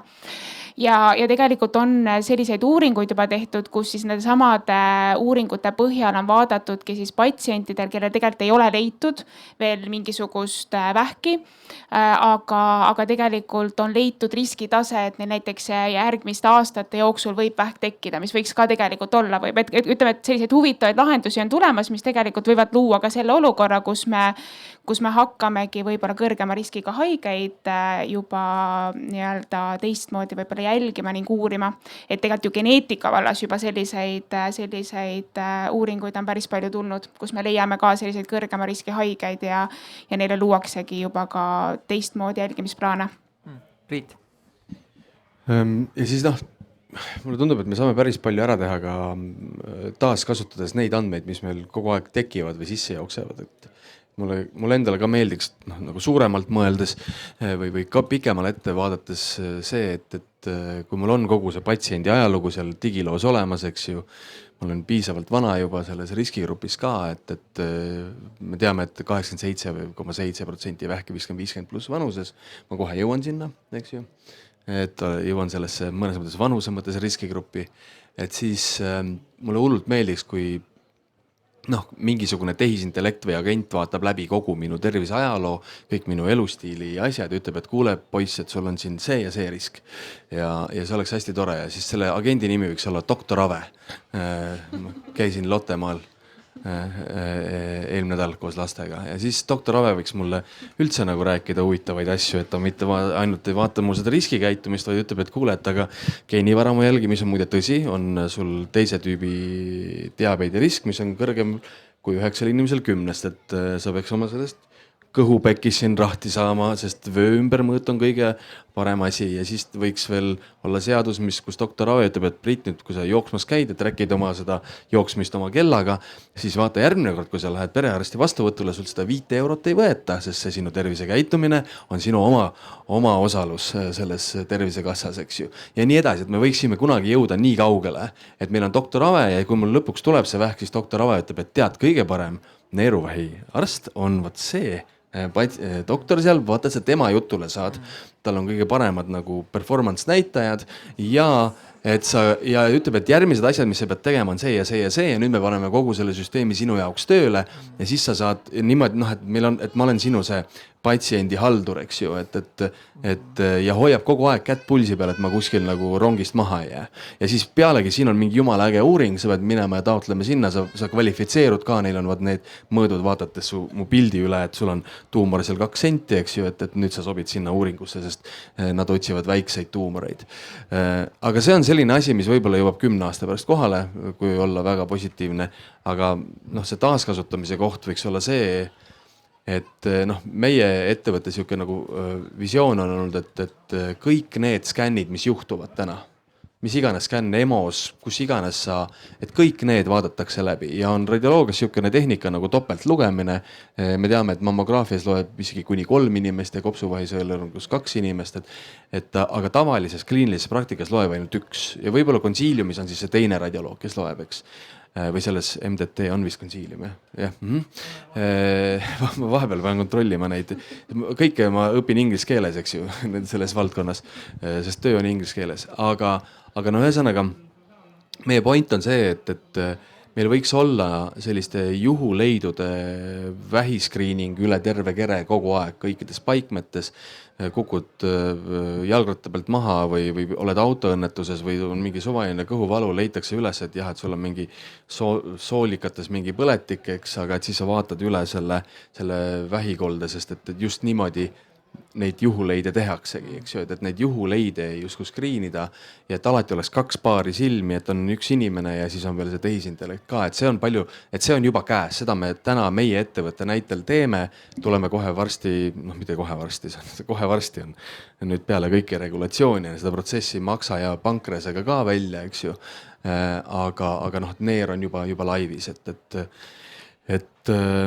ma arvan, et selles osas saab nagu selle varajase avastamise osas vähemalt midagi ära teha, kuigi see, et keegi ei suitsetaks, oleks eriti hea ja tegelikult eestlased ikkagi võiks hakata ka viinavitsi sülitama juba, et ärme joome ka nii palju, sest ka see on ju, tuleb välja kantserogeen ja šašlõkki võiks ka vähem süüa sest ka rasvumine on vähiriski tekitav, selleks, et muidugi doktor Ave oleks maksimaalselt efektiivne ei peaks ta lihtsalt sinu terviseandmetele ligi pääsema, vaid ka sinu perekonnaseisu andmetele ja sinu ostuandmetele ja kõigele muule, on ju. Siis ta võiks ka karjuda siit kella pealt, jõu, sa ei võta seda pudelit trummi praegu, sa juba alles 6 aega tagasi ostsid, et mis asja. Jah, ainuke asi, milles ma oleks doktor Ave puhul ettevaatlik on see, et ma ilmselt visiiditasu ei hakkaks seostama sellega, et kas sul nutikell on ja aega jooksmas käia on, sellepärast, et kui sa võib-olla töötad 2 töökoha peal ja sul pole nutikella, siis võib-olla see 5 eurot sinu jaoks on päris suur raha. Ja teine asi on see, et see nutikell võiks tulla tegelikult Tervisekassa poolt. No võt. Kõigile, ja ma mõtlen kõigile, sest vaadake, haiglas juba lapsed, mul laps sündis, talle ta pandi kohe mingi riba pandi ümber käe, see oleks võinud olla nutikell ju. Nikita ja siis tegelikult Kristin.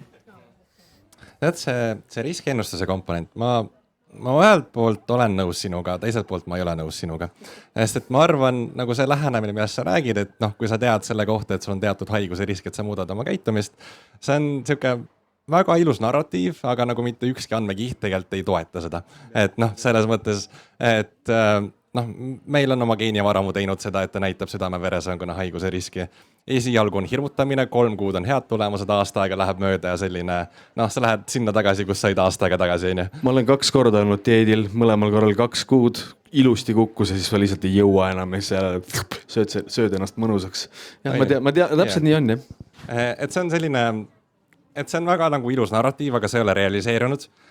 Et võib-olla nagu vähiskriiningute puhul on ju, et meil on põhjus, miks meil on see vanuseline cut-off ja miks ütleme see polügeenne riskiskoor test nüüd tuleb, on see, et siis või kopsuvähi puhul, et see, et sul on teatud risk olemas ja see on siis selline kokkuleppeline piir, kus me leiame, et Tervisekassa ressursid on siis nagu piisavad selleks, et siis sekkuda ja siis me saame kasu rohkem kui kahju, vähemalt mulle nii paistab, on ju.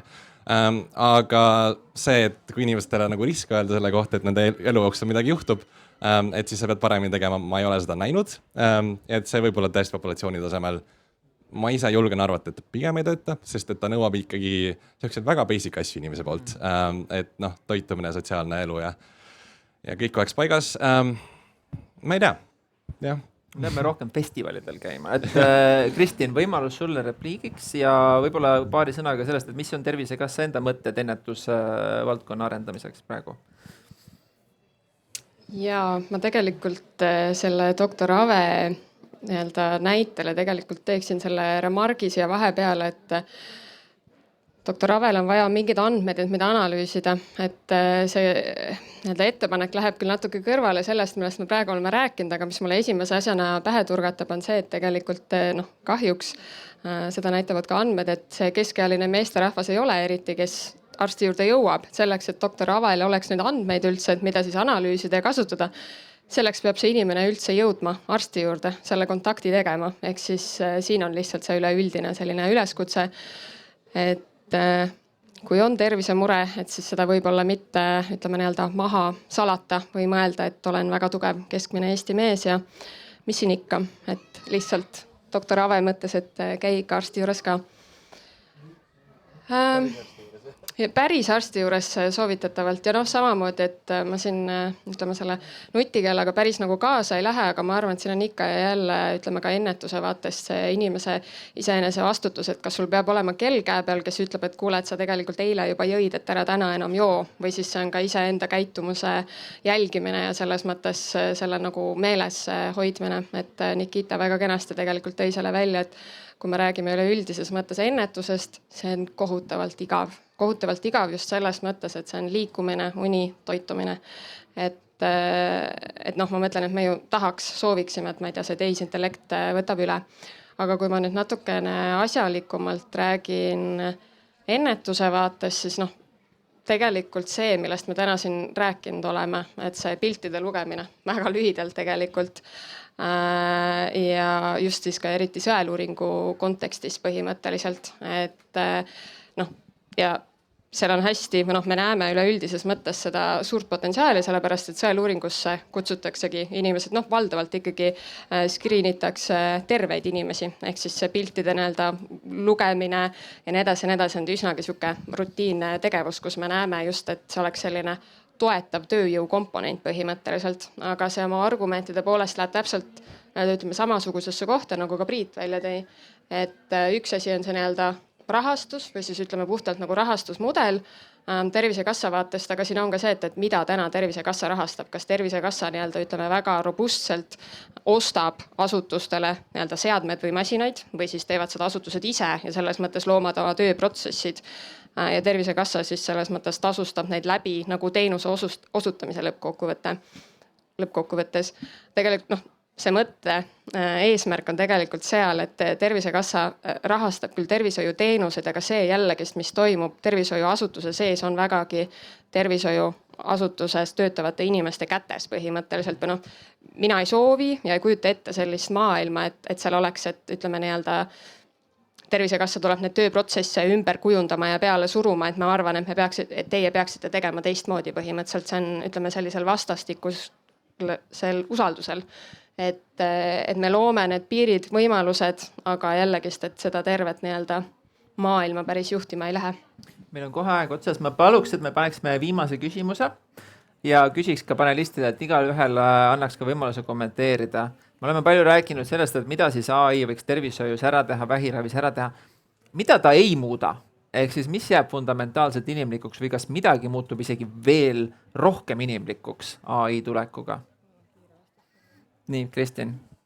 Empaatiat ma küll räägin väga tugevalt siin sellest kontoritöötaja vaatest, aga mina isiklikult olen südamest väsinud sellest, et kui ma loen kolleegi seda vastuskirja, et nii hea küsimus, suurepärane, et ma isiklikult väga igatsen juba igapäevaselt sellist üleüldist empaatiat ja seda nagu päris inimestevahelist suhtlemist. Ehk siis ongi, et see oleks väga äge, kui tehisintellekt selles mõttes toetab seda päris inimest targalt, aga et see empaatia seal sees nagu päriselt ei kaoks ära. Mina loodaks, et AI võtab ära võib-olla sellise rutiini, mis nagu alguses ka juba läbi kõlas, et mingid protsessid, mida me rutiinselt teeme, võiksid olla AI poolt juhitud, aga ta ei võta ära meilt vastutust. Et ta tõesti toetaks võib-olla meie teadmiseid, aga ei võta siis seda mõtlemist ära ja kindlasti, et selle baasil tegelikult, et ma arvan, et inimlikku suhtlust, et see ei kao kunagi, ma arvan, et selle järgi vajadus on, aga et kui meil tekib neid tehnoloogiaid juurde, siis annab tegelikult meile rohkem aega olla empaatilised ja suhelda. Te ütlesite need 2 asja ära, mille peal ma mõtlesin, et seesama, et inimlik kontakt ja... Kui sa just ei oleks nõus sellega. Ma mõtlen, et see oleks väga huvitav, kui ma ei oleks nõus sellega, mida ta ära ei võta. No, see on hea küsimus. Kusjuures see on nii naljakas, tegelikult selle inimliku kontaktiga oli nii, et oli mingi uuring, mis näitas, et kuidas inimesed hindavad kas arsti või ChatGPT vastust. See oli bedside manners ehk siis nagu ja siis oli niimoodi, et 80% neid vastuseid, mida andis ChatGPT patsiendile, olid rohkem hinnatud patsiendil poolt kui arsti poolt. Et võib-olla võiks, mida võib-olla AI kunagi inimeselt ära ei võta, on ka see vahel seda empaatia puudust või seda inimlikkust, mis meil on. Või võib-olla see, kui sa näed väga palju surma kõrvalt, siis on võib-olla natuke liiga normaalne sinu jaoks, aga see patsient vajab midagi natuke rohkemat, eks ju. Et või kui kellelegi on paha tuju, siis sel päeval ta karjub millegi pärast võib-olla selle patsiendi peale. Et seda meid, AI ei võta meid ära, et sellega ma olen täiesti kindel ja mis on iseenesest hea. Et jah. Janne. AI ei võta kindlasti ära arsti, et arst jääb. Et AI puhul õde läheb? Ei lähe ka õde ära. Et AI on ikkagi otsustustugi, tööriist, mis toob rohkem infot arsti töölavale. Ka geeniandmed on nüüd ju tervise infosüsteemi liidetud ehk et see info kogus suureneb, lisaks ka ravi jälgimine, ravi sobivuse jälgimine paraneb tänu tehisintellektile. Nikita, kas midagi muutub veel inimlikumaks tehisintellekti ajastul? Tead, kuna ma olen viimane, siis mul alati tore vastata. Ma vastan teisele küsimusele, et kas midagi üldse fundamentaalselt muutub. Ma arvan, nagu fundamentaalselt väga palju tegelikult ei muutu. Et asjad muutuvad natukene paremaks, natukene tõhusamaks, natukene tuleb neid mõttetuid asju ära. Võib-olla mõndasi asju me suudame paremini teha, tuvastada, diagnoosida, mis iganes. Ja see on selline nagu väikene paremuse pool. Ja Priit, sa oled selle kohta kirjutanud, miks inimesed lähevad meditsiinist ära. Et võib-olla, kui me võtame sellised mõttetud asjad meditsiinist ära, et äkki siis need arstid, kelle poole sa lähed, tahavad seal olla natuke rohkem kui praeguse hetkel on ja jäävad ka süsteemi. Aga aitäh meie panelistidele, aitäh meie aktiivsele publikule.